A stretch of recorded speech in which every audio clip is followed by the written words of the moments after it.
جی آج ہم موجود ہیں رانا بیدار حسین صاحب کے ڈیرے پہ دتل سیالکوٹ میں اور رانا بیدار حسین صاحب جو ہیں وہ ایک علاقے کی جانی مانی شخصیت ہیں اور سماجی کارکن بھی ہیں اور کافی رفاہی کام کرتے ہیں اور آپ دیکھ سکتے ہیں کہ سیالکوٹ کے مختلف علاقوں سے محبتوں کا اظہار کرنے کے لیے لوگ یہاں پہ تشریف لے کے آئے ہیں.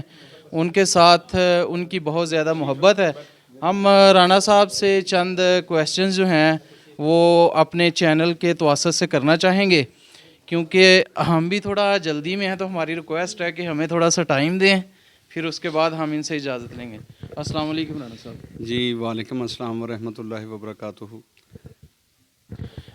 رانا صاحب آپ ماشاءاللہ اس علاقے کی بڑی جانی مانی شخصیت ہیں, ہر بندہ آپ کو جانتا ہے اور مجھے پتہ چلا کہ آپ نے عمرے کروانے کا سلسلہ شروع کیا ہے, تو یہ خیال آپ کے ذہن میں کیسے آیا؟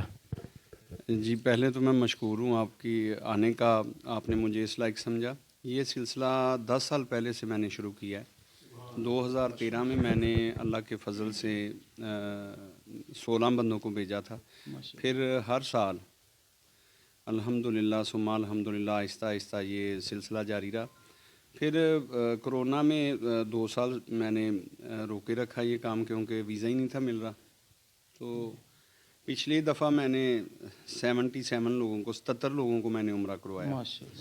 پچھلی دفعہ مجھے یہ محسوس ہوا کہ اگر میں عام لوگوں کے علاوہ علماء حضرات کی خدمت کروں تو ایک تو وہ ممبر رسول پر بیٹھتے ہیں, دوسرے نمبر پر وہ ہمارے آنے والی نسلوں کو کچھ نہ کچھ سکھا رہے ہیں. تو ان کی تنخواہیں بہت محدود ہیں, بہت تھوڑی ہیں, تو وہ اتنے وسائل نہیں رکھتے کہ وہ خود جا کے عمرہ کر سکیں یا حج کر سکیں. تو اس دفعہ الحمدللہ اب تو میری گنتی جو ہے وہ میری سمجھ سے باہر ہو چکی ہیں. اس دفعہ پہلے تو 170 لوگ ابھی تک عمرے سے ہو کے آئے ہیں. اگست سے شروع کیا تھا اور اب جنوری چڑھنے والا ہے. اب انشاءاللہ میں اگلے مہینے کے لاسٹ میں یا 8 فروری کے بعد الیکشن کے بعد میں خود ایک 50 بندوں کا قافلہ لے کے جا رہا ہوں. تو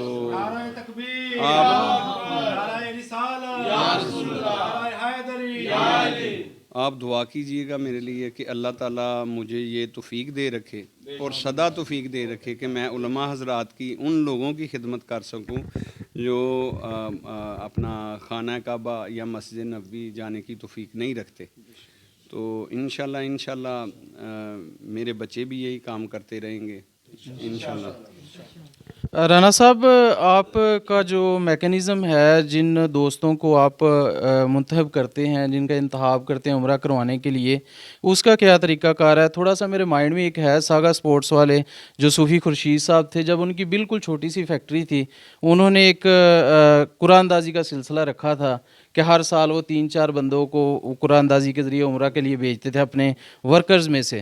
تو آپ نے جو یہ رفاع عامہ کا ایک بڑا نیکی کا کام شروع کیا ہے, ان لوگوں کو آپ اللہ کے گھر کی زیارت کروا رہے ہیں جن کے پاس اتنے وسائل نہیں ہیں, یقیناً اللہ تعالیٰ آپ سے بہت خوش ہوگا اس سارے معاملے سے.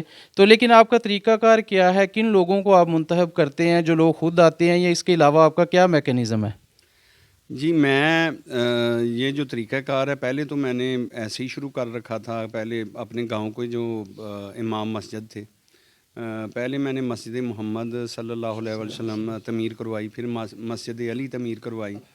تو ان کے امام جو تھے ان کو میں نے سب سے پہلے فیملیوں سمیت عمرے پہ بھیجا, پھر اپنے کلاس فیلوز کو عمرے پہ بھیجا. میرا خیال ہے مجھ سے ملنے والے کم ہی بندے ہوں گے جو آپ کو بتائیں گے کہ رانا صاحب نے ہمیں روضہ رسول کی زیارت کروا دی یا خانہ کعبہ کی زیارت کروا دی. اس میں میرا کوئی لالچ نہیں ہے, صرف اللہ کی رضا اور اپنی معافی کے لیے, یہ اپنے ماں باپ کی معافی کے لیے یہ سارا معاملہ کرتا ہوں.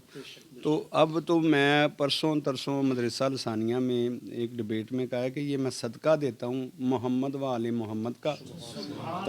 تمام آنے والے مسلمان جو اس دنیا سے جا چکے ہیں, جو آنے والے ہیں, سب نے اس دنیا سے چلے جانا ہے, اور جو قبروں میں لیٹے ہوئے ہیں یہ سب کا صدقہ ہے. یہ میرے اکیلے کی ذات کو ثواب نہیں پہنچتا, یہ سب مسلمان مومنین جو آپ بھی ہیں اور میں بھی ہوں, جو ہمارے ماں باپ ہیں یا چلے گئے ہیں, یہ سب کے اصال ثواب کے لیے میں کام کر رہا ہوں, کہ یہ کسی فرد واحد کے اصال ثواب کے لیے نہیں. جلال الدین رومی صاحب کا ایک فقرہ ان کے سامنے بولا. حضرت جلال الدین رومی کہتے تھے کہ میں نے اللہ تک پہنچنے کے بے شمار راستے دیکھے پر انسانیت کی خدمت کا راستہ سب سے بہترین پایا۔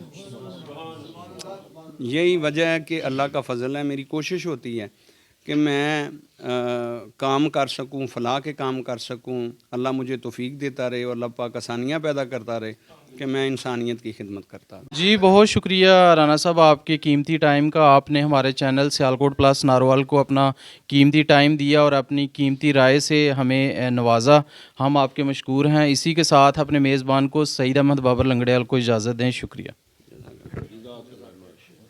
شکریہ سر۔